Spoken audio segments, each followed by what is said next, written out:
നമസ്കാരം. ജനകീയ വാർത്താ നേരത്തിലേക്ക് പ്രിയപ്പെട്ട പ്രേക്ഷകർക്ക് സ്വാഗതം. ജനങ്ങൾ നേരിടുന്ന പ്രശ്നങ്ങൾ അത് പ്രേക്ഷകരെ അറിയിക്കാനും അതിൽ ഇടപെടൽ നടത്താനുമാണ് ഈ വാർത്താ നേരം കൊണ്ട് ഞങ്ങൾ ലക്ഷ്യമിടുന്നത്. നിങ്ങളുടെ പ്രശ്നങ്ങൾ അത് 24-ന് കഴിയാവുന്നതിന്റെ പരമാവധി ഇടപെടൽ, വാർത്താ ഇടപെടൽ അതിലുണ്ടാകുമെന്ന ഉറപ്പോടെ പതിവ് പോലെ നമുക്ക് തുടങ്ങാം. പൊതുജനം കഴുതയല്ല സാർ.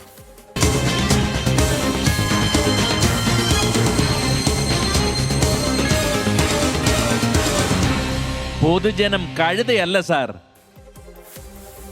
വിവിധ ജില്ലകളിൽ നിന്നുള്ള ജനകീയ പ്രശ്നങ്ങളാണ് ഞങ്ങൾ വാർത്തകളാക്കുന്നത്. ആദ്യം ആലപ്പുഴയിലേക്കാണ് പോകുന്നത്. ആലപ്പുഴ ചാരുംമൂട്ടിലെ കർഷകൻ പന്നിക്കടിയിൽ നിന്ന് ഷോക്കേറ്റ് മരിച്ചത് കഴിഞ്ഞ തിങ്കളാഴ്ചയാണ്. പ്രേക്ഷകർ ഓർക്കുന്നുണ്ടാകും. പന്നിക്കടിയിൽ നിന്ന് വൈദ്യുതാഘാതമേറ്റുള്ള മരണമായി മാത്രം ഇതിനെ മാറ്റി നിർത്താൻ കഴിയുന്നതല്ല. പന്നിയിറച്ചി മാഫിയയ്ക്ക് പങ്കുണ്ടോ എന്നതുൾപ്പെടെയുള്ള തലത്തിലേക്കും അന്വേഷണം വ്യാപിപ്പിക്കണം എന്നാണ് ആവശ്യമുയർന്നിരിക്കുന്നത്. അതിനിടെ പ്രതിയെ സംരക്ഷിക്കുകയാണെന്ന തരത്തിൽ ആരോപണ പ്രത്യാരോപണങ്ങളും ഉയരുന്നുണ്ട്. പഞ്ചായത്ത് ഭരണസമിതിയിൽ പോര് ഇതുമായി ബന്ധപ്പെട്ടുണ്ടാവുകയും ചെയ്തിട്ടുണ്ട്. സമഗ്രവും നിഷ്പക്ഷവുമായ അന്വേഷണത്തിന് ഡിവൈഎസ്പി തന്നെ നേരിട്ടിറങ്ങണം എന്ന സ്ഥിതി വന്നിരിക്കുകയാണ്. ആ രീതിയിൽ അന്വേഷണം മുന്നോട്ട് പോകുകയുമാണ്. പന്നിയെ തുരത്താനെന്ന പേരിൽ വെച്ച വൈദ്യുതകെണി ശിവൻകുട്ടി കെ പിള്ളയുടെയും ജീവനെടുത്തപ്പോൾ ഈ മരണത്തിലും ചില ദുരൂഹതകൾ ഉയരുകയാണ്. കൃഷി മറയാക്കി ഈ പ്രദേശത്തും ചില പന്നിയിറച്ചി മാഫിയകൾ സജീവമെന്ന സൂചനയിലേക്കാണത് വിരൽ ചൂണ്ടുന്നത്. താമരക്കുളം പഞ്ചായത്തിലെ മികച്ച കർഷകനായിരുന്ന ശിവൻകുട്ടിപ്പിള്ള ഈ നാടിന് എത്രത്തോളം പ്രിയപ്പെട്ടവനായിരുന്നു എന്നതിന്റെ ഉദാഹരണമായിരുന്നു ആ വീട്ടിലെ 3 നാളിലെ ജനബാഹുല്യം. പരസഹായമില്ലാതെ എഴുന്നേറ്റിരിക്കാൻ കൂടി കഴിയാത്ത ഭാര്യ ശോഭനകുമാരിയുടെ കരച്ചിൽ കണ്ടുനിന്നവരെ പോലും കരയിച്ചു. ഈ കണ്ണീർ വേദനയ്ക്കപ്പുറം ഒരു നാടിന്റെയാകെ പ്രതിഷേധമായി പരുവപ്പെട്ടിരിക്കുന്നു. കേന്ദ്ര സർക്കാർ വനം വന്യജീവി നിയമം കൂടുതൽ കർശനമാക്കുന്നതാണ് കർഷകരെ വലയ്ക്കുന്നതെന്നും താമരക്കുളത്ത് പഞ്ചായത്തിന് വീഴ്ച പറ്റിയെന്നും ശിവൻകുട്ടിപ്പിള്ളയുടെ വീട് സന്ദർശിച്ച മാവേലിക്കര MLA MS അരുൺകുമാർ. നമുക്ക് ചെയ്യാൻ കഴിയുന്ന മേഖലയിൽ ആ നിയമത്തിനൊരു ചെറിയ ഇളവ് ആ നിലയിൽ പഞ്ചായത്ത് ഉപയോഗപ്പെടുത്തിക്കൊണ്ട്, പഞ്ചായത്തിനെ അധികാരപ്പെടുത്തിക്കൊണ്ട് ഓണററി വൈൽഡ് ലൈഫ് വാർഡൻ എന്ന പദവി പഞ്ചായത്ത് പ്രസിഡന്റിന് തന്നെ നിക്ഷിപ്തമാക്കിയിട്ടുള്ളത്. അത് ശരിയായ രീതിയിൽ ഉപയോഗപ്പെടുത്തി കഴിഞ്ഞാൽ നമുക്ക് ഈ പ്രശ്നം പരമാവധി പരിഹരിക്കാൻ കഴിയും. BJP നടത്തുന്ന പ്രതിഷേധങ്ങളെയും MLA വിമർശിക്കുന്നു.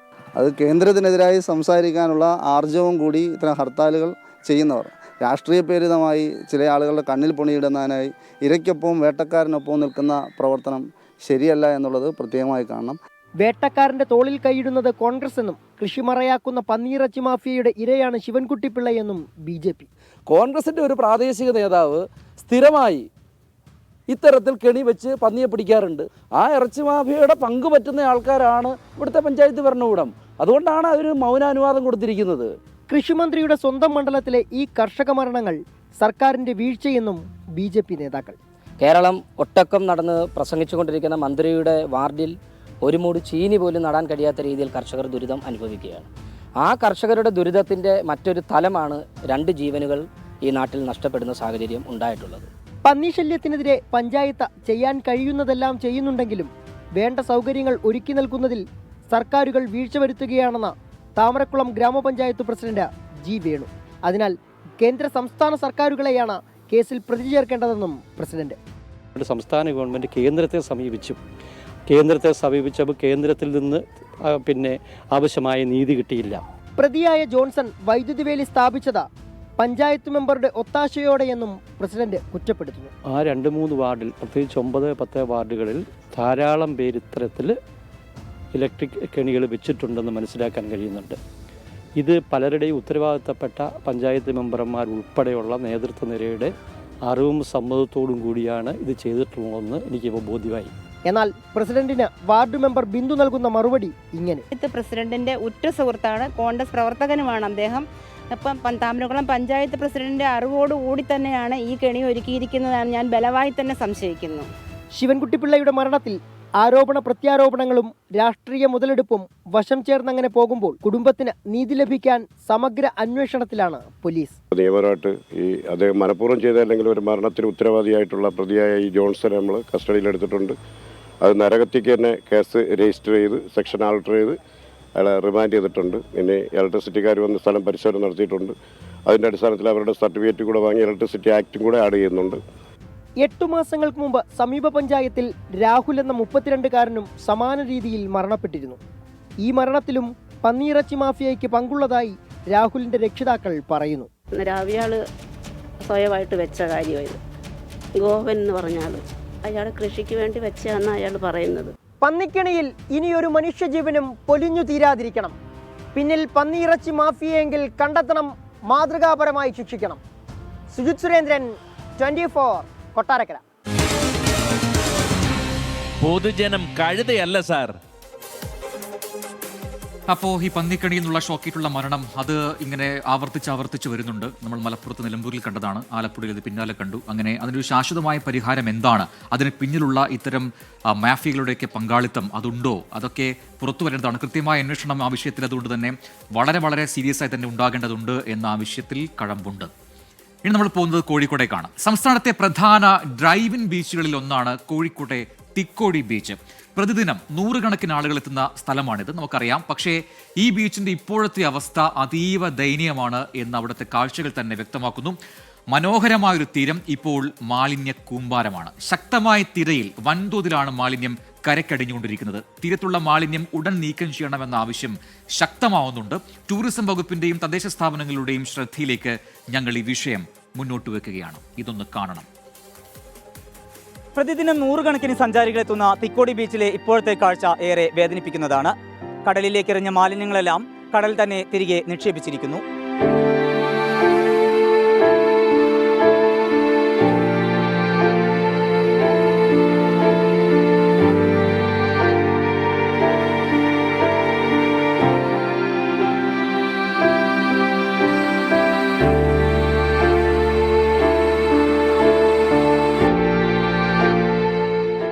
ഏതാനും ദിവസങ്ങളായി തുടരുന്ന ശക്തമായ മഴയ്ക്ക് പിറകെ കടലാക്രമണവും രൂക്ഷമാണ്. ഉയർന്നുവരുന്ന തിരമാലകൾ മടങ്ങിപ്പോകുമ്പോൾ നിക്ഷേപിക്കുന്നത് ഇത്തരത്തിലുള്ള മാലിന്യങ്ങൾ. തീരത്തിന്റെ സൗന്ദര്യം പ്രതീക്ഷിച്ചെത്തുന്ന സഞ്ചാരികൾക്ക് മനമടുപ്പിക്കുന്ന കാഴ്ചയാണ് ബീച്ച് സമ്മാനിക്കുന്നത്. കിലോമീറ്ററുകളോളം പ്ലാസ്റ്റിക് കവറുകളും കുപ്പികളും ചെരുപ്പുകളും അടങ്ങിയ മാലിന്യം. മുഷിപ്പോടെ സഞ്ചാരികൾ മടങ്ങിപ്പോവുകയാണ്. വിഷമം തോന്നി. കാരണം എന്ന് വെച്ചാൽ മാലിന്യങ്ങൾ, അതും പ്ലാസ്റ്റിക്കിനായിട്ടുള്ള മാലിന്യങ്ങൾ ഇഷ്ടംമാതിരി കുന്നുകൂടി കിടക്കുന്നു. അപ്പോൾ അതിപ്പോൾ നമ്മളൊരു ഡിപ്പാർട്ട്മെൻറ്റിനെയോ ഒരാളെയോ നമ്മൾ കുറ്റം പറഞ്ഞിട്ട് കാര്യമില്ല. കാരണം ഇവിടെ വരുന്ന ജനങ്ങൾ അവരാണ് ആദ്യം ആലോചിക്കേണ്ടത്. കാരണം ഞങ്ങളിരിക്കുന്ന, ഞങ്ങളായിട്ടുള്ള കുട്ടികൾ കളിക്കുന്ന, ഞങ്ങളായിട്ടുള്ള എൻജോയ്മെൻറ്റ് നടത്തുന്ന ഏരിയ വൃത്തിയായും പ്ലാസ്റ്റിക് വിമുക്തമായിട്ടും വെക്കേണ്ടത് നമ്മളുടേതായിട്ടുള്ള ഒരു മര്യാദയാണ്. ഗവൺമെൻറ് ഇപ്പോൾ പുതുതായിട്ട് ഇറക്കിയിട്ടുണ്ട്. ചില 1 ലിറ്റർ 2 ലിറ്റർ മുതലായിട്ടുള്ള വെള്ളത്തിൻ്റെ കുപ്പികളൊന്നും കൊണ്ടുവരരുത്. അതിന് ഇത്രയും പമ്പിനായിട്ടുള്ള മറ്റേ പ്ലാസ്റ്റിക് കഴിഞ്ഞിട്ടേ കൊണ്ടുപോകാവൂ. പിന്നെ അതിൽ ഇന്ന ഓരോ ഹൈറേഞ്ചുകൾ സ്ഥലങ്ങളുടെ പേര് കൊടുത്തിട്ടുണ്ട്, അവിടെ നിന്ന് ഇത് കൊണ്ടുപോകാൻ പാടില്ല. അത് നമ്മുടെ ഹൈറേഞ്ചിൽ നമ്മൾ ജനങ്ങൾ നമ്മളുടേതായിട്ടുള്ള കടലോരങ്ങളോട് ഉൾപ്പെടുത്തിയാൽ അത് ഏറ്റവും നല്ലത്. അത് നമ്മളുടേതായിട്ടുള്ള പല തലമുറയ്ക്ക് വേണ്ടിയിട്ട് കാത്തു സൂക്ഷിക്കുന്ന ഒരു മുതലായിട്ട് വരുമ്പോൾ ഈ കടൽ. പ്രദേശത്തെ കച്ചവടക്കാരെയും ഈ മാലിന്യം അലട്ടുന്നുണ്ട്. ഓരോ ദിവസവും ഇവിടെ അടിഞ്ഞുകൂടുന്ന മാലിന്യത്തിന്റെ അളവ് കൂടി വരികയാണ്. മാലിന്യം നീക്കം ചെയ്യണമെന്നാണ് മത്സ്യത്തൊഴിലാളികളുടെയും നാട്ടുകാരുടെയും ആവശ്യം. മനോഹരമായ തീരം വീണ്ടെടുക്കണമെന്ന് വിനോദസഞ്ചാരികളും ആവശ്യപ്പെടുന്നു. വിനോദസഞ്ചാര വകുപ്പും തിക്കോടി പഞ്ചായത്ത് അധികൃതരും നടപടി സ്വീകരിക്കുമെന്ന് പ്രതീക്ഷിക്കാം. കോഴിക്കോട് നിന്ന് സമീർ സി മുഹമ്മദ്, 24.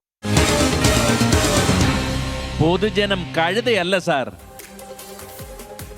ബീച്ച് എല്ലാവർക്കും ഇഷ്ടമാണ്. അവിടെ പോയി എത്ര നേരം വേണമെങ്കിലും ഇരിക്കാൻ ഇഷ്ടമുള്ളവരാണ് നമ്മളെല്ലാവരും. അപ്പോൾ ഈ ബീച്ചിൽ അല്ലെങ്കിൽ കടൽ തീരത്ത് എങ്ങനെ ഇത്രമാത്രം മാലിന്യങ്ങൾ വരുന്നു എന്ന് നമ്മൾ ആലോചിക്കേണ്ടതുണ്ട്. ഈ കടൽ കാണാൻ എത്തുന്നവർ തന്നെ നിക്ഷേപിക്കുന്ന മാലിന്യങ്ങളാണ് കടൽ തിരികെ കരയിലേക്ക് എത്തിക്കുന്നത് എന്നതാണ് സത്യം. സാമൂഹ്യ പ്രതിബദ്ധതയുള്ള ജനങ്ങൾ എന്ന നിലയിൽ കടൽ കാണാൻ എത്തുന്നവരുടെ ആ മാലിന്യം വലിച്ചെറിയാതെ വരിക എന്നുള്ളതാണ് ഇതിന് ഏറ്റവും പ്രധാനമായും സ്വീകരിക്കേണ്ട ഒരു പ്രധാനപ്പെട്ട പോംവഴി. അപ്പോൾ അങ്ങനെ ചെയ്താൽ അതിന് ഒരു ശാശ്വതമായ പരിഹാരം ഉണ്ടാകും എന്ന് ജനങ്ങൾ പറയുന്നു. നമുക്ക് ആ പ്രതികരണങ്ങൾ കൂടി കേൾക്കാം.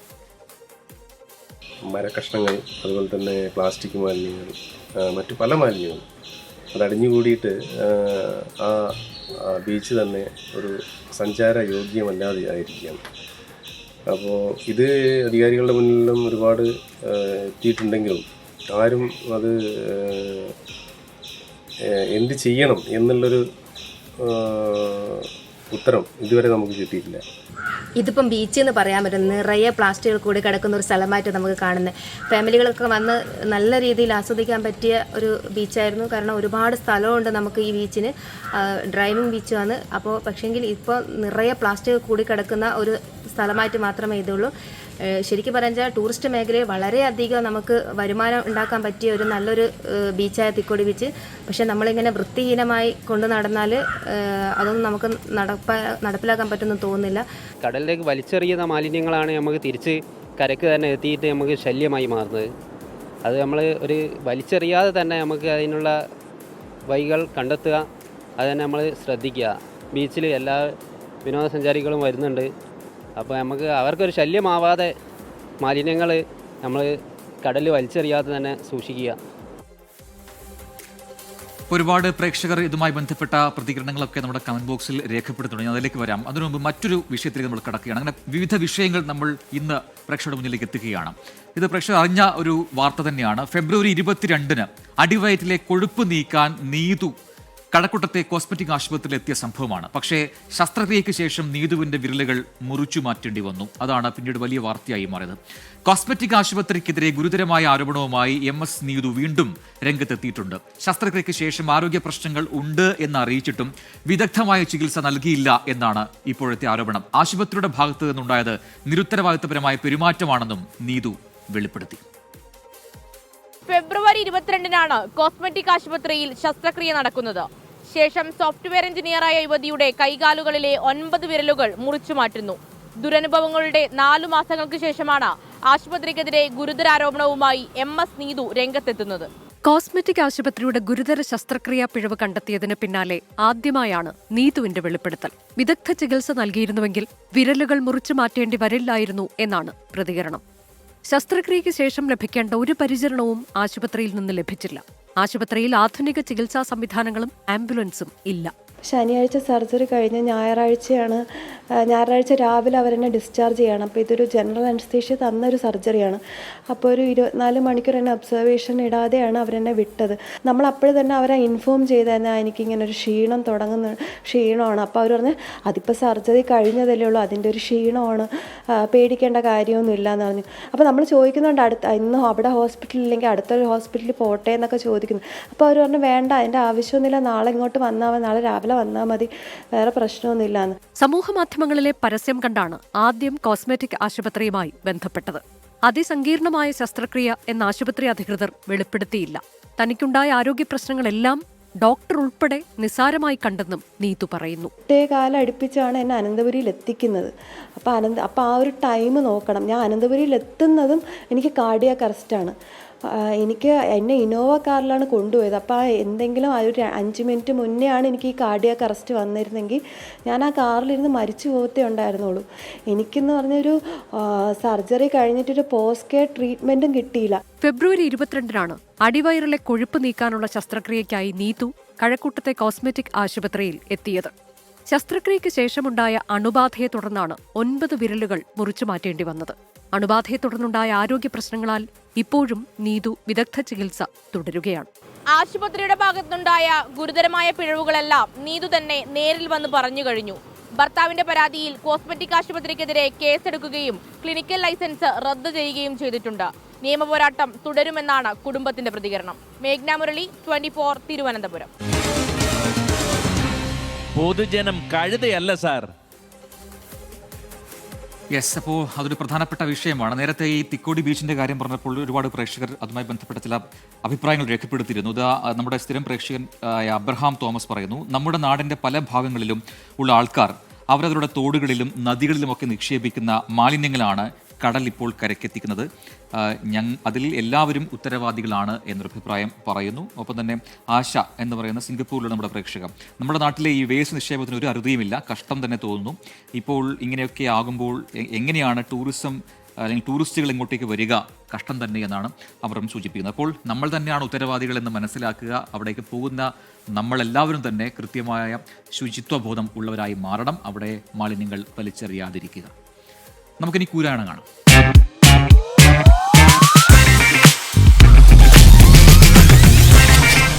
അങ്ങനെ ആരോപണങ്ങൾക്കും പ്രത്യാരോപണങ്ങൾക്കും കൊണ്ടുപിടിച്ച പ്രചാരണങ്ങൾക്കും ഒടുവിൽ നിലമ്പൂരുകാര് വിധിയെഴുതി. എന്തൊക്കെ വിവാദങ്ങളായിരുന്നു.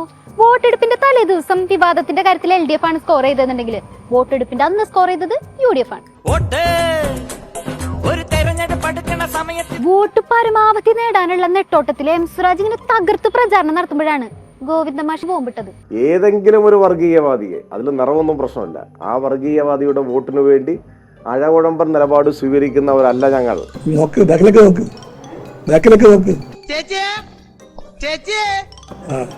സൂക്ഷിക്കണം. ജനസംഘത്തിലെ ഒരു വിഭാഗമാണ് RSS. ഇവരെല്ലാം ചേർന്നതാണ് യഥാർത്ഥത്തിൽ ജനതാ പാർട്ടി. ആ ജനതാ പാർട്ടിയുമായിട്ടാണ് ഞങ്ങൾ സഹകരിച്ചത്. എവിടെയോ എന്തോ ഒരു തകരാറ് പോലെ തോന്നണില്ലേ? അതാണ് എല്ലാരും പറയണത്. ഉപതെരഞ്ഞെടുപ്പിന്റെ തലേ ദിവസം വന്നിട്ട് ഗോവിന്ദ മാഷ് പറയാണ് അടിയന്തരാവസ്ഥ കാലത്ത് ഞങ്ങൾ RSS ആയിട്ട് ഭയങ്കര കൂട്ടായിരുന്നു. നിലമ്പൂർ തെരഞ്ഞെടുപ്പിൽ ഗോവിന്ദ മാഷറെ ഈ വെളിപ്പെടുത്തൽ CPM-ന് കനത്ത തിരിച്ചടി ഉണ്ടാകും. അവസാന നിമിഷം പുതിയ ആയുധം കിട്ടിയ സന്തോഷത്തില് മാഷിന്റെ RSS പരാമർശം എടുത്ത് നമ്മുടെ പ്രതിപക്ഷ ആഘോഷാക്കി. അത് കണ്ടിട്ടെങ്കിലും തിരുത്തി പറഞ്ഞോ? ഇല്ല, ഒരു മാറ്റം, ഇതേ മാറ്റം. എന്നെ കൊല്ലാതിരിക്കാൻ പറ്റുമോ? സംഭവം കൈവിട്ട് പോണെന്നായപ്പോ സന്ധ്യക്ക് നമ്മുടെ ആശാൻ പതുക്കെ രംഗത്തിറങ്ങി. RSS ആയിട്ട് ഞങ്ങൾക്ക് ബന്ധമുണ്ടെന്നാ ഒന്ന് പോയ അവിടെ നിന്ന് പറഞ്ഞിട്ട് മുഖ്യമന്ത്രിയുടെ വക 2 മാസ ഡയലോഗ്. അടിയന്തരാവസ്ഥ കാലത്ത് CPIM-ഉം RSS-ഉം തമ്മിൽ യാതൊരു ബന്ധവും ഉണ്ടായിരുന്നില്ല. അല്ല CM, ഗോവിന്ദ മാഷ് അങ്ങനെയല്ലല്ലോ പറഞ്ഞത്. പാർട്ടി സെക്രട്ടറി എന്തായാലും നുണ പറയില്ലല്ലോ. അടിയന്തരാവസ്ഥ കാലത്ത് നിങ്ങൾ സഹകരിച്ചിരുന്നത് ജനതാ പാർട്ടി ആയിട്ടാണല്ലോ. അപ്പൊ അതുവഴി കിട്ടിയ RSS ബന്ധത്തിന്റെ കാര്യമായിരിക്കും അല്ലേ പറഞ്ഞത്? അന്നത്തെ ഒരു വിശാല മുന്നണി, ആ വിശാല മുന്നണി ജനതാ പാർട്ടിയായി രൂപപ്പെട്ടു. ഞങ്ങളതിലില്ല. CPIM അപ്പോഴും വേറിട്ട് നിൽക്കുകയായിരുന്നു. അങ്ങനെ 50 കൊല്ലം മുമ്പത്തെ RSS കൂട്ട് തുറന്നു പറഞ്ഞ പാർട്ടി സെക്രട്ടറിയെ മുഖ്യമന്ത്രി നിഷ്കരുണം തള്ളിയിരിക്കുന്നു. അങ്ങനെ വോട്ടെടുപ്പിന്റെ തലേ ദിവസം ഗോവിന്ദ മാഷിട്ട ബോംബില് ടെൻഷൻ അടിച്ച് നമ്മുടെ കോംറേഡ്സും ആഹ്ലാദിച്ച് പ്രതിപക്ഷം ഉറങ്ങാൻ കിടന്നു. അങ്ങനെ വോട്ടെടുപ്പ് ദിവസമായി നിലമ്പൂരുകാർ പോളിംഗ് ബൂത്തിലേക്ക് ഇങ്ങനെ പോയിക്കൊണ്ടിരിക്കുകയായിരുന്നു. അവിടെ വെച്ച് 2 ജീവബിന്ദുക്കൾ കണ്ടുമുട്ടി. ഒന്ന് PV അൻവറും ഒന്ന് ആര്യാടൻ ഷൗക്കത്തും.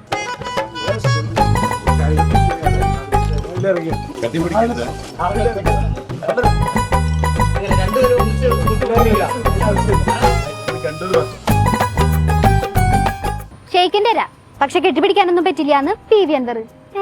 അതെന്താ? പോളിംഗ് ബൂത്തിന്റെ മുന്നിൽ നിന്നെങ്കിലും നിങ്ങൾക്ക് വള്ളി പിടിക്കേണ്ടിരുന്നൂടെ അൻവറേട്ടാന്ന് ആലോചിക്കുണ്ടാവും പലരും. എല്ലാരോടും കൂടി ഒരു കാര്യം പറയാനുള്ളൂ, അൻവറേട്ടൻ്റെ ലോല മനസ്സാണ്. മൂപ്പർക്ക് പല കാര്യങ്ങളും മറക്കാൻ പറ്റില്ല. അതെന്നെ കാര്യം. ഷൗക്കത്തിനെ കെട്ടിപ്പിടിക്കാൻ തൽക്കാലം ഞാൻ ഉദ്ദേശിക്കുന്നില്ല. ആ കെട്ടിപ്പിടുത്തത്തിന്റെ അർത്ഥം നിലമ്പൂരിലെ പുള്ളിയെ കെട്ടിപ്പിടിച്ച എല്ലാവർക്കും അറിയാം. കെട്ടിപ്പിടിക്കാണ്ട് പോയപ്പോ അൻവറേട്ടൻ വിചാരിച്ചു അത് മാസാണെന്ന്. അത് മാസാണോ എന്നുള്ളത് നമുക്ക് തെരഞ്ഞെടുപ്പ് ഫലം വരുമ്പോ അറിയാം. അങ്ങനെ കെട്ടിപ്പിടുത്ത വിവാദം ഒന്നടങ്ങിയപ്പോ അടുത്ത ആള് പരാതിയും പരിഭവമായിട്ട് വരുന്നു. നിലമ്പൂര് പ്രചാരണത്തിന് എന്നെ ആരും ക്ഷണിച്ചില്ല എന്ന് പറഞ്ഞിട്ട് അവര് പ്രത്യേകിച്ച് വിളിച്ചെന്താ വരുന്നോ വരുന്നില്ലേ ഒരു പ്രോഗ്രാം ഇടണം എന്നൊക്കെ സാധാരണ ചെയ്യാറില്ല. അതെന്താ ഞങ്ങളുടെ തരൂർജീനെ ആരും ക്ഷണിക്കാണ്ടിരുന്നേ?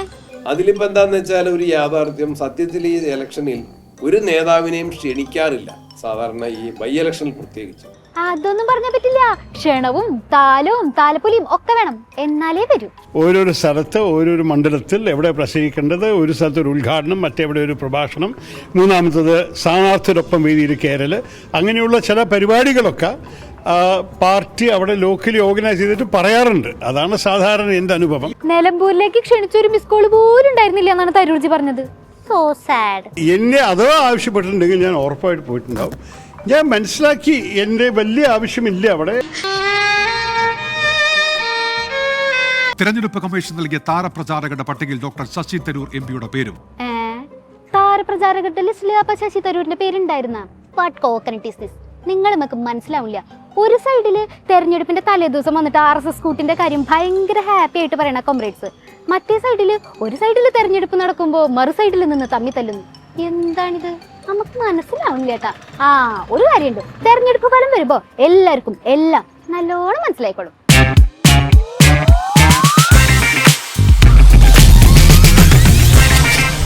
Welcome back. പൊതുജനം കഴുതല സാർ എന്ന പരിപാടി തുടരുകയാണ്. ഇപ്പോൾ ലഭിക്കുന്ന ഒരു വാർത്തയിലേക്ക് നമ്മൾ കടക്കുന്നു. US സന്ദർശിക്കാനുള്ള ട്രംപിന്റെ ക്ഷണം നിരസിച്ചത് സ്ഥിരീകരിച്ച് പ്രധാനമന്ത്രി നരേന്ദ്രമോദി. ഒഡീഷയിലെ BJP സർക്കാരിന്റെ 1ാം വാർഷികാഘോഷത്തിൽ പങ്കെടുക്കവെയാണ് മോദിയുടെ ഈ വെളിപ്പെടുത്തൽ. അജീഷ് ജയകുമാർ ഡൽഹിയിൽ നിന്ന് ചേരുന്നു കൂടുതൽ വിവരങ്ങളുമായി. അജീഷ്, അമേരിക്കയിലേക്ക് വരാനുള്ള ട്രംപിന്റെ ക്ഷണം അത് നിരസിച്ചതാണ് വാർത്തയാവുന്നത്. അത് സ്ഥിരീകരിക്കുന്നുണ്ട് പ്രധാനമന്ത്രി. മറ്റെന്തെങ്കിലും കാര്യങ്ങളിൽ ഈ പ്രസംഗത്തിൽ സൂചിപ്പിച്ചോ നരേന്ദ്രമോദി? പ്രജിൻ, എന്തായാലും ഭുവനേശ്വറിൽ നടന്ന ഒരു പരിപാടിക്കിടയിലാണ് പ്രധാനമന്ത്രി ഇക്കാര്യം പറഞ്ഞത്. BJPയുടെ ഒഡീഷയിലെ BJP സർക്കാരിന്റെ 1ാം വാർഷികാഘോഷമാണ് അവിടെ നടക്കുന്നത്. ആ പരിപാടിക്കിടയിലാണ് അമേരിക്കൻ പ്രസിഡന്റ് ഡൊണാൾഡ് ട്രംപ് മോദിയെ അമേരിക്കയിലേക്ക് ക്ഷണിച്ചതായിട്ടുള്ള വിവരം പറഞ്ഞത്. അതായത് ഈ G7 ഉച്ചകോടിയിൽ പങ്കെടുക്കാനായി കാനഡയിലേക്ക് പോയപ്പോഴാണ് ഫോണിൽ സംസാരിച്ചത്. 35 മിനിറ്റ് ട്രംപ് നരേന്ദ്രമോദിയുമായി ഫോണിൽ സംസാരിച്ചിരുന്നു. ഈ സംഭാഷണത്തിനിടയിലാണ് US-ലേക്ക് എത്തിക്കൂടെ എന്ന് പ്രധാനമന്ത്രിയോട് ചോദിച്ചത് ട്രംപ്. പക്ഷേ മുൻകൂട്ടി നിശ്ചയിച്ച പരിപാടികൾ ഉള്ളതിനാൽ, അതായത് ഒഡീഷയിലെ ഈ പരിപാടി അടക്കം, ഒഡീഷയിലെ BJP സർക്കാരിന്റെ വാർഷികാഘോഷം അടക്കമുള്ള പരിപാടികൾ ഉള്ളതിനാൽ ഈ അമേരിക്കയിലേക്ക് പോകാൻ പറ്റില്ലെന്ന് വിനയത്തോടെ വിനയത്തോടെ ആവശ്യം നിരസിച്ചതായിട്ടാണ് മോദി ഇപ്പോൾ പറഞ്ഞിട്ടുള്ളത്. എന്തായാലും നേരത്തെ ഈ പാകിസ്ഥാന്റെ സൈനിക തലവൻ അസിം മുനീർ അമേരിക്ക സന്ദർശിച്ചതടക്കം വലിയ ചർച്ചയായിരുന്നു. അസിം മുനീറിനെ ട്രംപ് വിരുന്നൊരുക്കിയതടക്കം വലിയ ചർച്ചയായിരുന്നു. ആ സമയത്ത് നരേന്ദ്രമോദിയെ എന്തുകൊണ്ട് അമേരിക്കൻ പ്രസിഡന്റ് ക്ഷണിച്ചില്ല എന്നതടക്കമുള്ള വിമർശനങ്ങൾ ഉയർന്നിരുന്നു. പക്ഷേ ഈ ഘട്ടത്തിലാണ് പ്രധാനമന്ത്രി ട്രംപ് തന്നെയും ക്ഷണിച്ചിരുന്നതായിട്ടുള്ള ഒരു കാര്യം ഇപ്പോൾ വെളിപ്പെടുത്തുന്നത്. അജീഷ് ജയകുമാറാണ് വിശദാംശങ്ങൾ നൽകിയത്. വീണ്ടും മറ്റ് ജനകീയ പ്രശ്നങ്ങളുമായി ബന്ധപ്പെട്ട റിപ്പോർട്ടുകളിലേക്ക് നമ്മൾ കടക്കുകയാണ്. കണ്ണൂർ കായലോട് സദാചാര ആക്രമണത്തിൽ കൂടുതൽ വിവരങ്ങൾ ഇന്ന് പുറത്തുവന്നു. മരിച്ച റസീനയുടെ ആൺ സുഹൃത്തിനെ SDPI ഓഫീസിലെത്തിയ ദൃശ്യവും ഇന്ന് പുറത്തുവന്നു. ആത്മഹത്യാക്കുറിപ്പിൽ പ്രതികൾക്കെതിരെ പരാമർശമുണ്ട് എന്ന് സിറ്റി പോലീസ് കമ്മീഷണർ സ്ഥിരീകരിച്ചു. ആത്മഹത്യയ്ക്ക് കാരണം ആൺ സുഹൃത്ത് എന്ന കുടുംബത്തിന്റെ ആരോപണം പോലീസ് തള്ളുകയുമാണ്. ജീവനൊടുക്കിയ റസീനയുടെ ആത്മഹത്യക്കുറിപ്പാണ് കേസിലെ നിർണായക തെളിവ്. ഞായറാഴ്ച വൈകിട്ട് നടന്ന സംഭവത്തെക്കുറിച്ച് 3 പേജുള്ള ആത്മഹത്യാക്കുറിപ്പിൽ റസീന വിശദീകരിച്ചിട്ടുണ്ടെന്ന് പോലീസ് പറയുന്നു. ഇതിന്റെ അടിസ്ഥാനത്തിലാണ് SDPI പ്രവർത്തകരായ 3 പേരെ അറസ്റ്റ് ചെയ്തത്. ഇവരെല്ലാവരും ഭീഷണിപ്പെടുത്തുകയും അടിക്കുകയും ചെയ്ത ഒരു സാഹചര്യത്തെ പറ്റിയിട്ടാണ് സൂയിസൈഡൽ നോട്ടിൽ ഞങ്ങൾക്ക് മനസ്സിലായിട്ടുള്ളത്. അതിനെപ്പറ്റി കൂടുതലായിട്ട് അന്വേഷണം നടത്തുന്നത്. ഇതിലെ സുഹൃത്തിൻ്റെ കയ്യിൽ നിന്നുള്ള ഫോണും ഇവർ തമ്മിലുള്ള സംഭാഷണങ്ങൾ അടങ്ങിയിരിക്കുന്ന ഫോണും എല്ലാം തന്നെ പോലീസ് റിക്കവർ ചെയ്തിട്ടുണ്ട്. അത് പ്രതികളുടെ കൈവശത്തു നിന്നാണ്.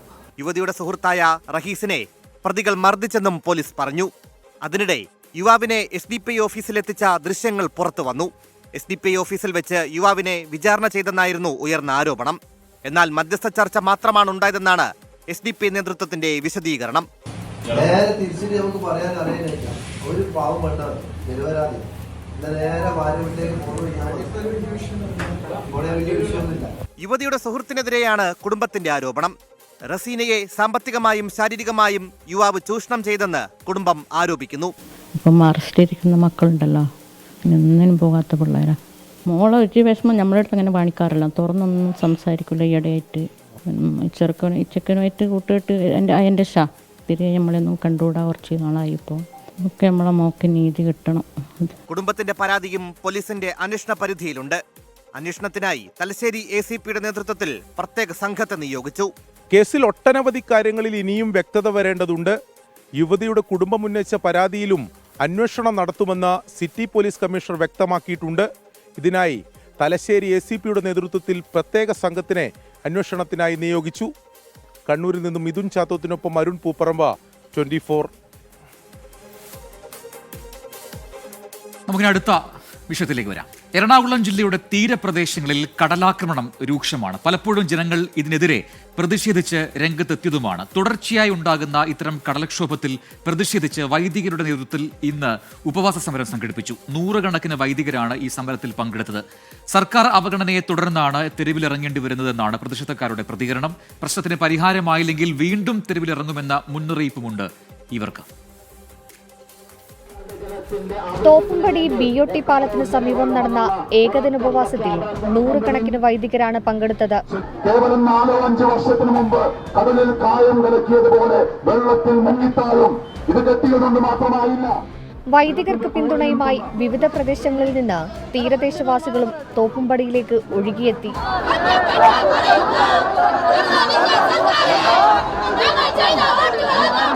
കാലാകാലങ്ങളായി ഉയർത്തുന്ന വിഷയമായിട്ടും അധികാരികളുടെ ഭാഗത്തുനിന്ന് ശാശ്വത പരിഹാരമുണ്ടായിട്ടില്ല.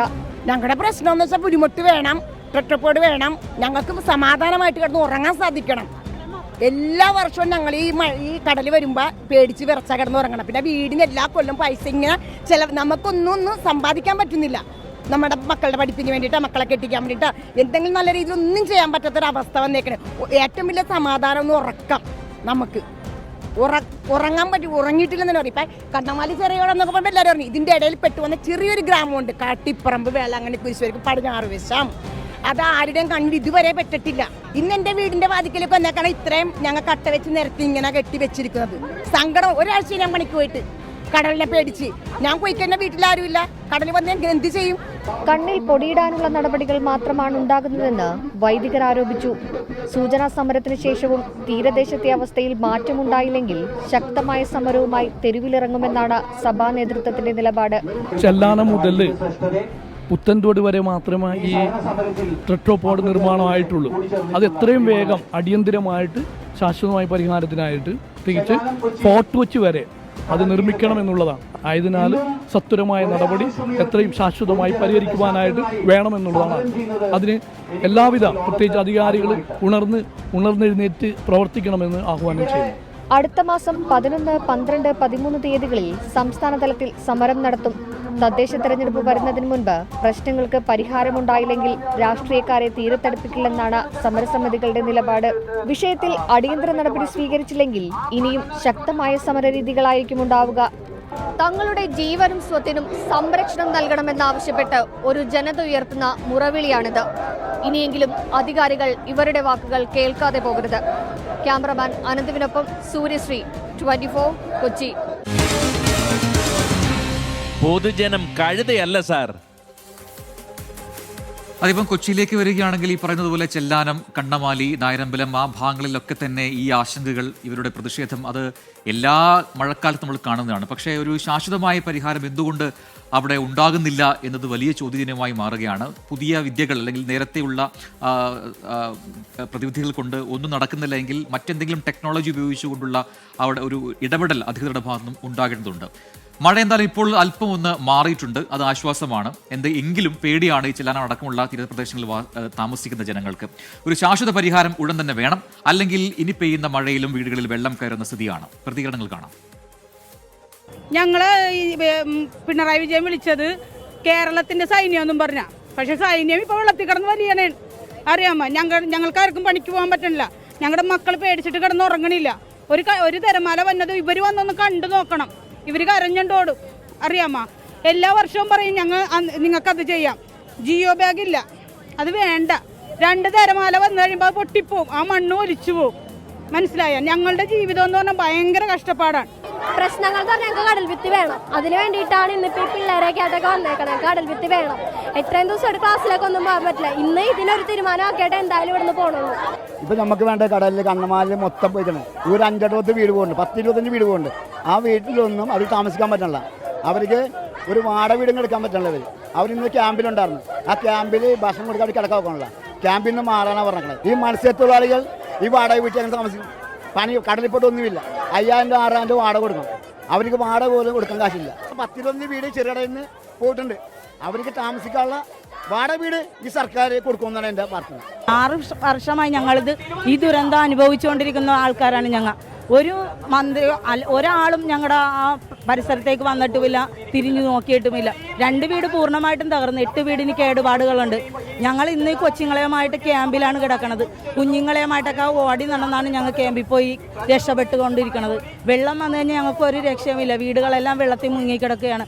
ഇപ്പം വരെ ഒരാളും ഞങ്ങളെ തിരിഞ്ഞു നോക്കിയിട്ടില്ല എന്നുള്ളതാണ് സത്യം. ഇവിടുന്ന് തീരദേശ ജനത ഇവിടുന്ന് വിറ്റ് പുനർഗേഹം പദ്ധതിയിൽ പോകാനാണ് സർക്കാർ ആവശ്യപ്പെടുന്നത്. അങ്ങനെ പോകാനായിട്ട് ഞങ്ങൾക്ക് പറ്റില്ല. ഞങ്ങളുടെ ഭൂരിഭാഗം വരുന്ന ആളുകളും മത്സ്യത്തൊഴിലാളികളാണ്. അവരുടെ ഉപജീവന മാർഗം ആ കടലാണ്. അവിടെ വിട്ടു പോകാനായിട്ട് അവർ തയ്യാറല്ല. ഞങ്ങൾ ജീവിക്കുന്ന നാട്ടിൽ, ഞങ്ങൾ ജനിച്ച് വളർന്ന നാട്ടിൽ ജീവിക്കാനും ഞങ്ങളുടെ ജീവനും സ്വത്തിനും സംരക്ഷണം നൽകേണ്ടത് സർക്കാരാണ്. അത് ഇതുവരെ അവർ കൃത്യമായിട്ട് ചെയ്തിട്ടില്ല. അത് കാരണം കൊണ്ട് ഞങ്ങൾ വളരെയധികം പ്രതിഷേധത്തിലാണ്. യെസ്, അതിൽ ഈ പ്രതികരണങ്ങൾ ഏറ്റവും ആദ്യം പറഞ്ഞ ചേച്ചി പറഞ്ഞ ഒരു വളരെ പ്രധാനപ്പെട്ട കാര്യമുണ്ട്. കാരണം ഈ ജിയോ ബാഗ് കൊണ്ടൊന്നും ഒരു കാര്യവുമില്ല. എല്ലാ തവണയും ജിയോ ബാഗ് ഇടുന്നു, അത് വലിയ തിര വരുമ്പോൾ അതിലെ മണ്ണൊക്കെ പൊട്ടി അത് പോവുകയാണ്. അതുകൊണ്ടൊന്നും ഒരു പരിഹാരവും ആവുന്നില്ല. അപ്പോൾ കടൽഭിത്തി വേണമെന്ന്, ഉറപ്പുള്ള കടൽഭിത്തി വേണമെന്ന ആവശ്യം അവിടെ ശക്തമാകുന്നുണ്ട്. അല്ലെങ്കിൽ മറ്റെന്തെങ്കിലും സാങ്കേതിക വിദ്യ ഉപയോഗിച്ചുകൊണ്ടുള്ള ഒരു പരിഹാരം അവിടെ ഉണ്ടാക്കണം എന്നാണ് ഇവർ ആവശ്യപ്പെടുന്നത്. അവരുടെ ആവശ്യം അതിങ്ങനെ പ്രതിഷേധമായൊക്കെ മാറുന്നുണ്ട്. ആ നിലയിലേക്ക് പോകേണ്ടതില്ല, പോകരുത്, പോകാൻ ഞങ്ങൾ അനുവദിക്കരുത്, അതിനു മുമ്പ് തന്നെ പരിഹാരം വേണം എന്നൊക്കെയുള്ള ആവശ്യങ്ങളാണ് ഇപ്പോൾ അവിടെ നിന്നും ഉയരുന്നത്.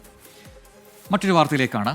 കോഴിക്കോട് എടവണ്ണ കൊയിലാണ്ടി സംസ്ഥാന പാത ഉപരോധിച്ച് കോൺഗ്രസ് പ്രവർത്തകർ. നവീകരണത്തിന് ശേഷം റോഡിൽ അപകടങ്ങൾ പതിവാണ്. നിർമ്മാണത്തിലെ അശാസ്ത്രീയതയാണ് അപകട കാരണമെന്നാരോപിച്ചാണ് ഇപ്പോഴത്തെ ഈ ഉപരോധം. മിഥില ബാലൻ കോഴിക്കോട് നിന്ന് ചേരുന്നു കൂടുതൽ വിവരങ്ങളുമായി. മിഥില, ഇപ്പോഴും ഈ ഉപരോധ സമരം ഇപ്പോഴും തുടരുന്നുണ്ടോ? അവിടെയൊക്കെ എന്താണ് കോൺഗ്രസിന്റെ ഈ സമരം കൊണ്ട് അവർ ഉദ്ദേശിക്കുന്നത്? ഒപ്പം തന്നെ അവർ പറയുന്നത് പോലുള്ള ആരോപണങ്ങളിൽ കഴമ്പുണ്ടോ?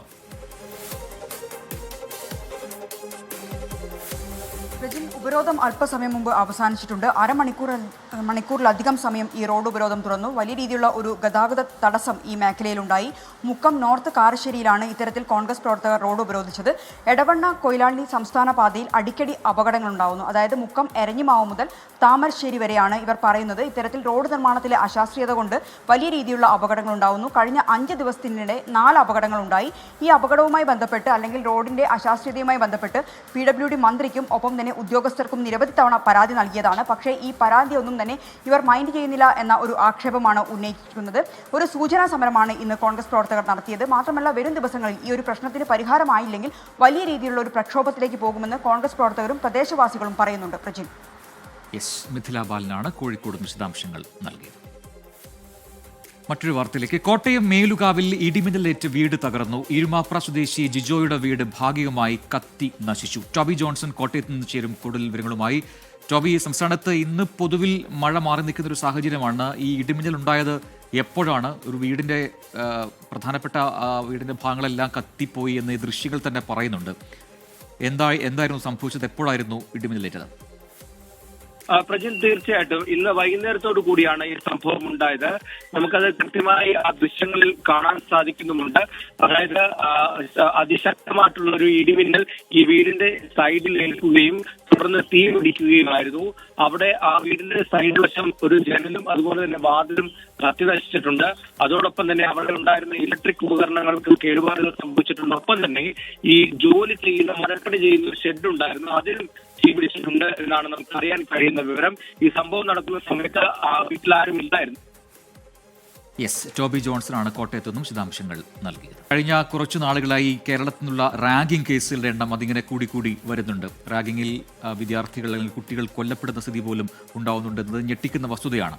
ഇതിപ്പോൾ തിരുവനന്തപുരത്ത് നിന്ന് വരുന്ന ഒരു പുതിയ വാർത്തയിലേക്കാണ്. തിരുവനന്തപുരം ആലങ്കോട് ഹയർ സെക്കൻഡറി സ്കൂളിൽ +1 വിദ്യാർത്ഥികൾക്ക് നേരെ റാഗിംഗ് എന്നൊരു പരാതിയാണ് ഇപ്പോൾ ഉയർന്നു വന്നിരിക്കുന്നത്. 3 +1 വിദ്യാർത്ഥികൾക്ക് ഗുരുതരമായി പരിക്കേറ്റു. ഒരു വിദ്യാർത്ഥിയുടെ കണ്ണിനും മറ്റൊരു വിദ്യാർത്ഥിയുടെ മുഖത്തുമാണ് പരിക്ക്. അക്രമം നടത്തിയ 5 +2 വിദ്യാർത്ഥികളെ സസ്പെൻഡ് ചെയ്തിരിക്കുകയാണ്.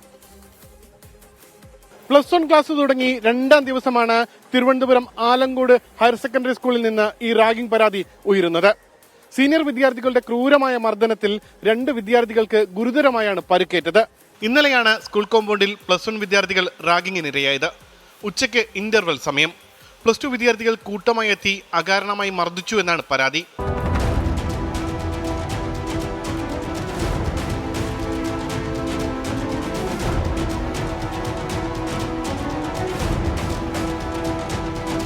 രണ്ട് വിദ്യാർത്ഥികൾക്ക് ഗുരുതരമായി പരിക്കുണ്ട്.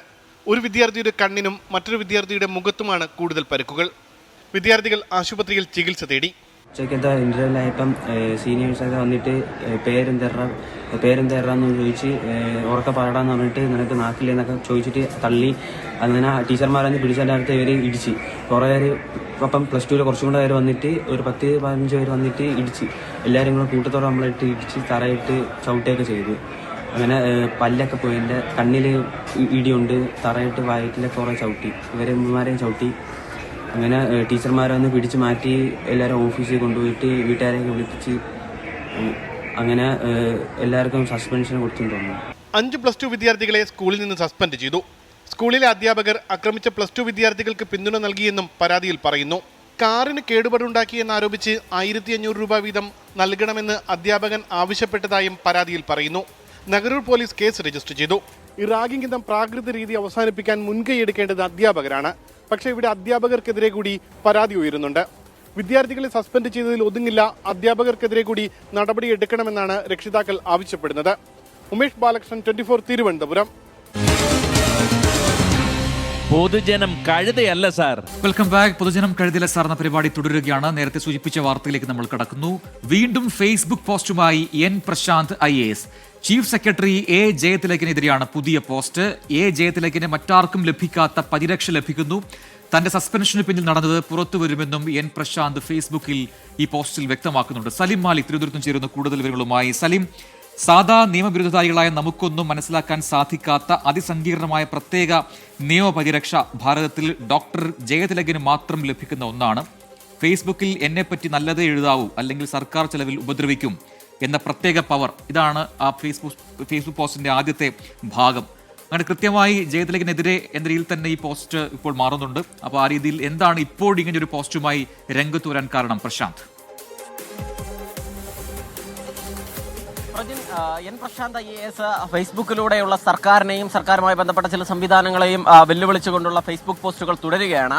ഇത്തവണത്തെ ഫേസ്ബുക്ക് പോസ്റ്റിന്റെ പ്രത്യേകത മുൻ ഫേസ്ബുക്ക് പോസ്റ്റുകളിൽ നിന്ന് വ്യത്യസ്തമായ ഒരു വെല്ലുവിളി സ്വഭാവത്തിലാണ്. അതായത് ആ ഫേസ്ബുക്ക് പോസ്റ്റ് ഒരു ദീർഘമായ കുറിപ്പിനൊപ്പം ചേർത്തിരിക്കുന്ന ഫോട്ടോയിൽ ഷാൾ വി എന്നൊരു ചോദ്യം നൽകിയിട്ടുണ്ട്. അതായത് അതിന്റെ ആ ഷാൾ വി, അതിന് ഏറ്റവും അവസാനം അദ്ദേഹം തന്നെ ചോദിക്കുന്നുണ്ട്, ഞങ്ങൾ ചില വിവരാവകാശ രേഖകൾ തനിക്ക് ലഭിച്ചു, അത് പുറത്തുവിടണോ വേണ്ടേ എന്നുള്ളൊരു വെല്ലുവിളി സ്വഭാവത്തിലാണ് ആ ഫേസ്ബുക്ക് പോസ്റ്റ് ഇട്ടിരിക്കുന്നത്.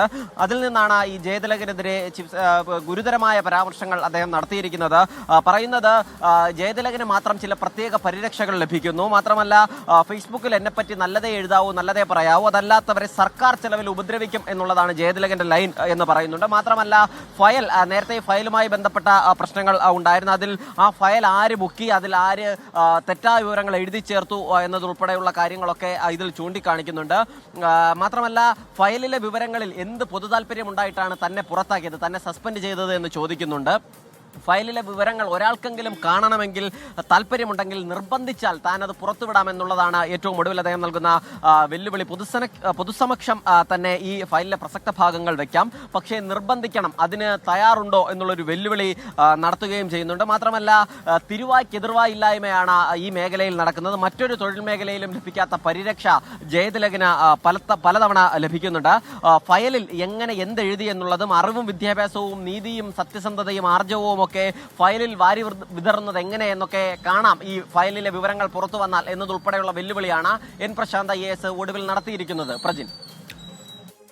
യെസ്, സലിം മാലിക്കാണ് വിശദാംശങ്ങൾ നൽകിയത്. ആ പോസ്റ്റിന്റെ ഏറ്റവും അവസാന ഭാഗത്ത് ഒരു കാര്യം കൂടി പറയുന്നു. ഈ ഫയലിലെ താളുകൾ കാണണം എന്നൊരാൾക്കെങ്കിലും ആഗ്രഹമുണ്ടെങ്കിൽ നിങ്ങൾ നിർബന്ധിച്ചാൽ മാത്രം വിവരാവകാശ പ്രകാരം ലഭിച്ച മറുപടികളും ഫയലിലെ പ്രസക്ത ഭാഗങ്ങളും ഇവിടെ പൊതുജന സമക്ഷം വയ്ക്കാം, പക്ഷേ നിർബന്ധിക്കണം എന്ന രീതിയിലൊക്കെയുള്ള ഒരു പോസ്റ്റാണ് ഇപ്പോൾ എൻ പ്രശാന്ത് IAS ഫേസ്ബുക്കിൽ നൽകിയിരിക്കുന്നത്. ഒരു കാരണവശാലും ഇതൊന്നും പൊതുജനം അറിയല്ലേ, നാറ്റിക്കല്ലേ എന്ന് പറയാൻ ആഗ്രഹിക്കുന്നവർക്ക് ഒരു നിർബന്ധവുമില്ല എന്നുകൂടി രേഖപ്പെടുത്താം. അങ്ങനെ ഷാൽവി എന്ന് ചോദിച്ചുകൊണ്ടാണ് ആ പോസ്റ്റ് അവസാനിപ്പിക്കുന്നത് എൻ പ്രശാന്ത് IAS.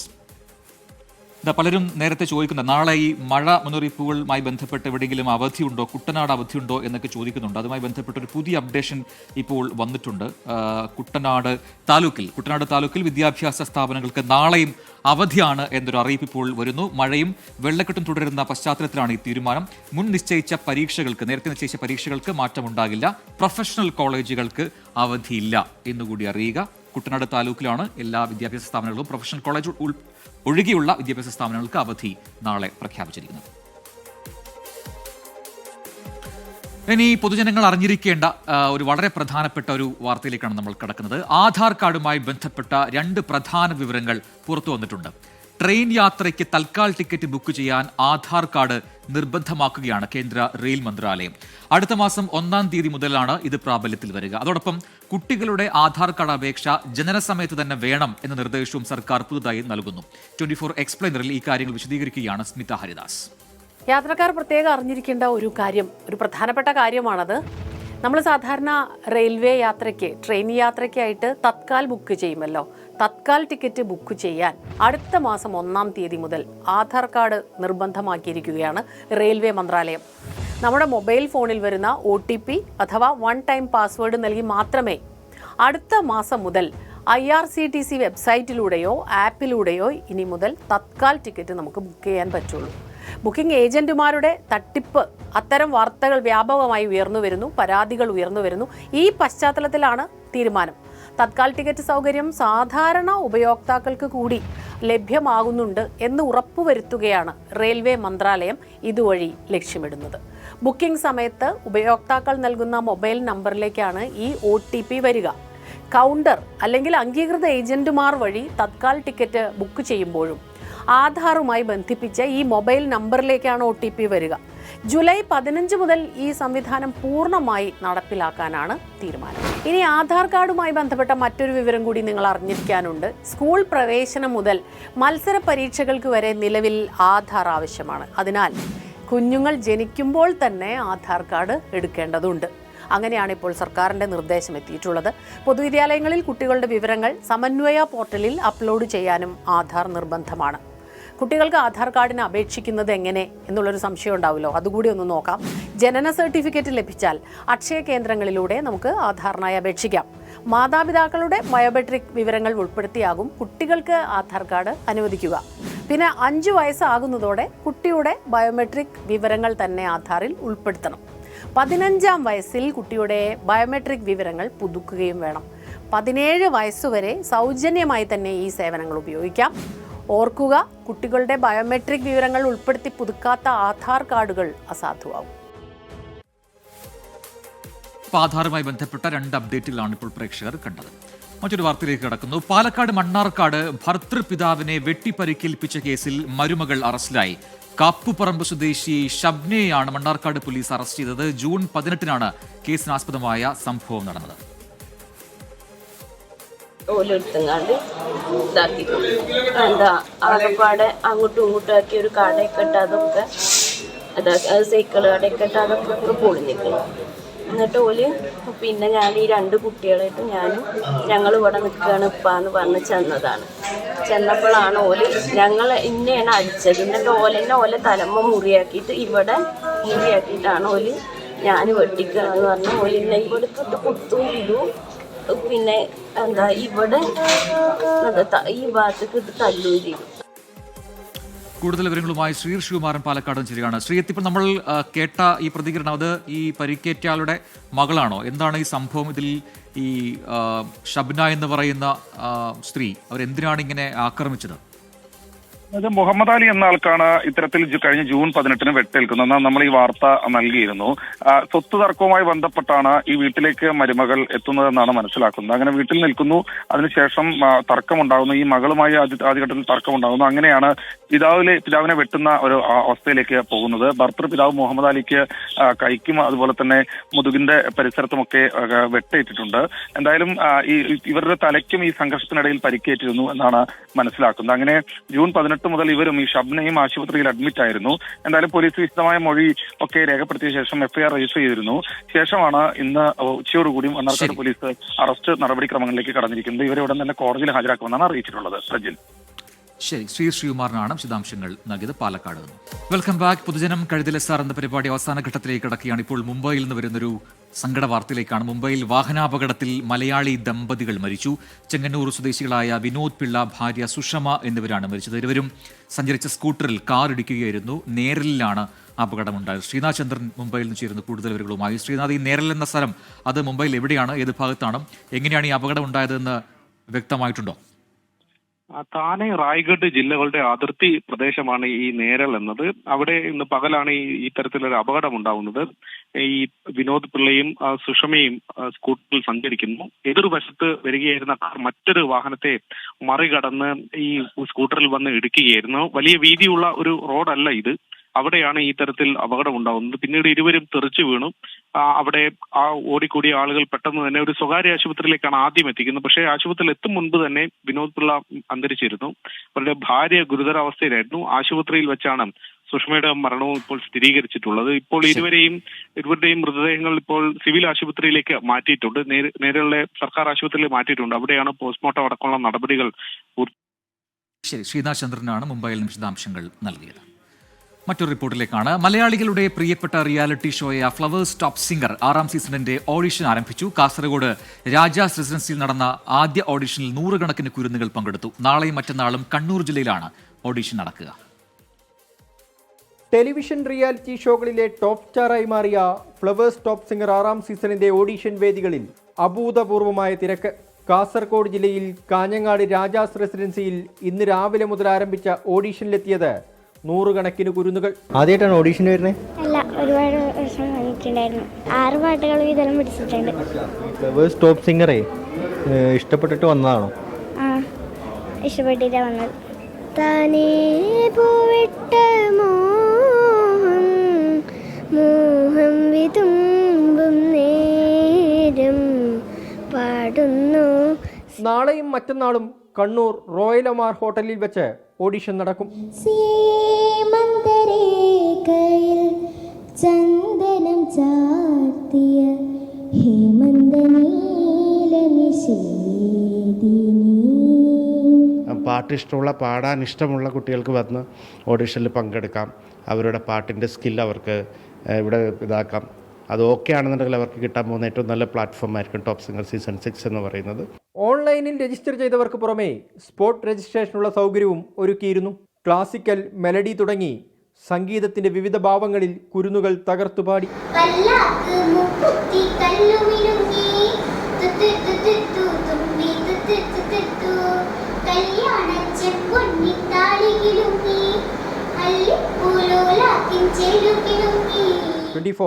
കാസർഗോഡ്. ഇതോടെ പൊതുജനം കരുതൽ സാർ എന്ന പരിപാടിയുടെ ഇന്നത്തെ അധ്യായം പൂർത്തിയാവുകയാണ്. കൂടുതൽ ജനകീയ വിഷയങ്ങളുമായി നാളെ ഇതേ സമയം.